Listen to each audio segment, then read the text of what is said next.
A storm is coming. It might sweep Trump and the GOP into history's dustbin.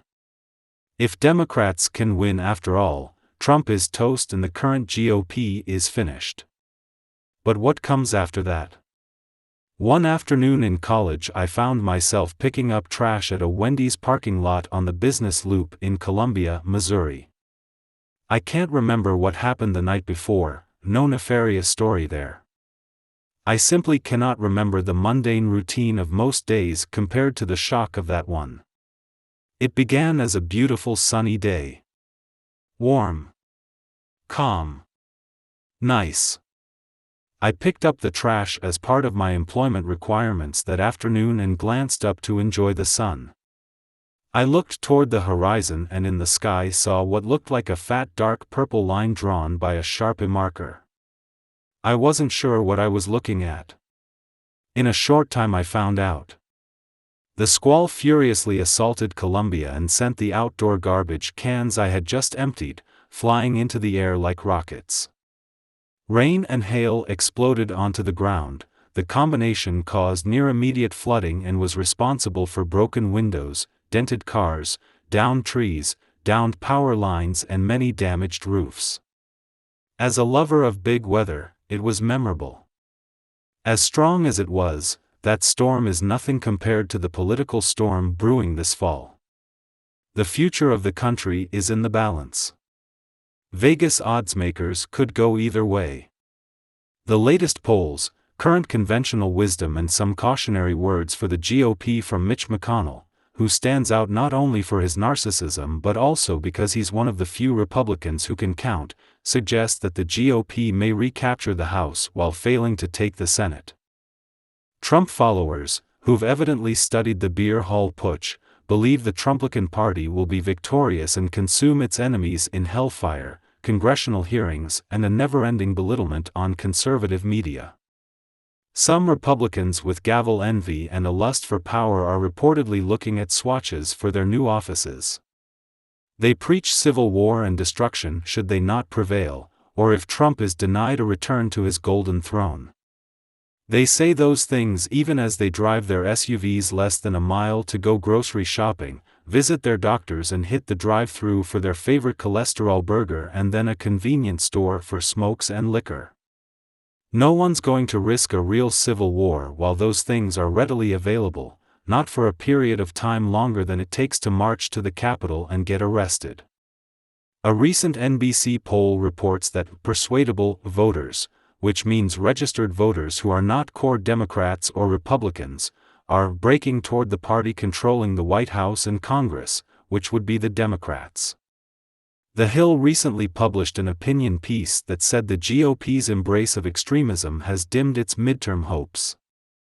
PR Paichuel Republican cheerleader and Coulter just announced the political demise of Donald Trump, using the words millions have already mouthed, "Trump is done."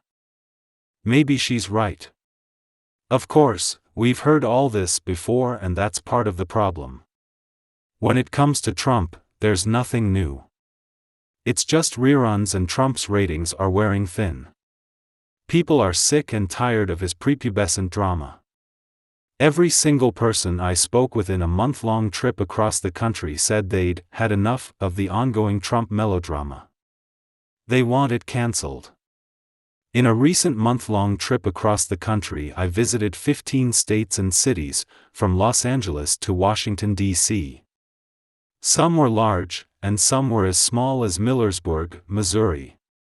Everywhere I visited, and every person I spoke with, more than 130 days, expressed exhaustion and frustration with politics.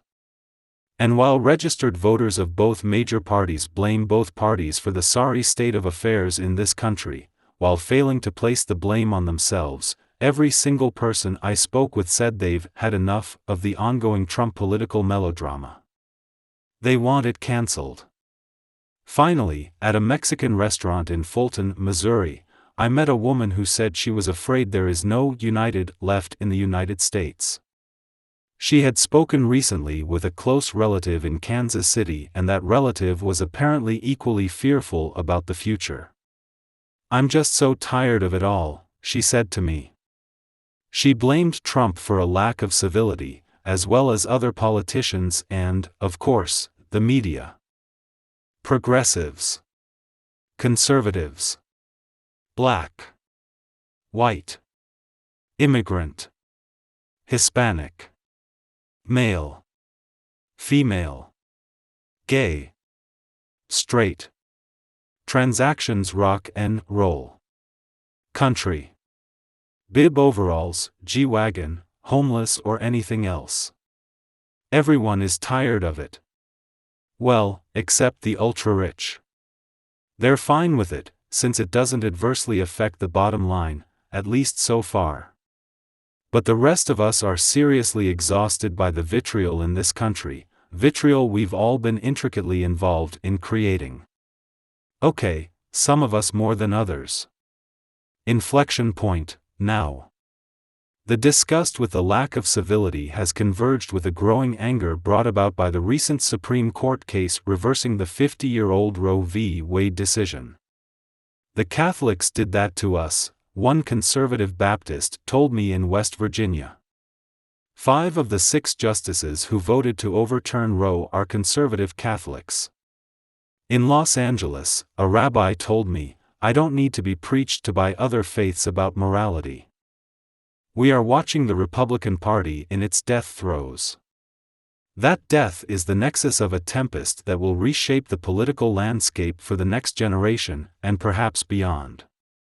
Whatever is left of the GOP looks to be DeSantis' party, and he's one of the most vile pieces of political excrement ever flung onto the scene. So, yes, there is a storm coming. It's not a civil war.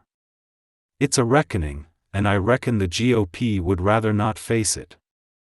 All the Democrats have to do is show up and vote, and the Republicans' beloved Supreme Court gave them an excellent reason to do so. The FBI search of Trump's Mar-a-Lago home was merely an affirmation that those eager to flee the GOP needed, to let them know their instincts were right. When the facts are understood, Donald, it turns out that nobody likes a traitor.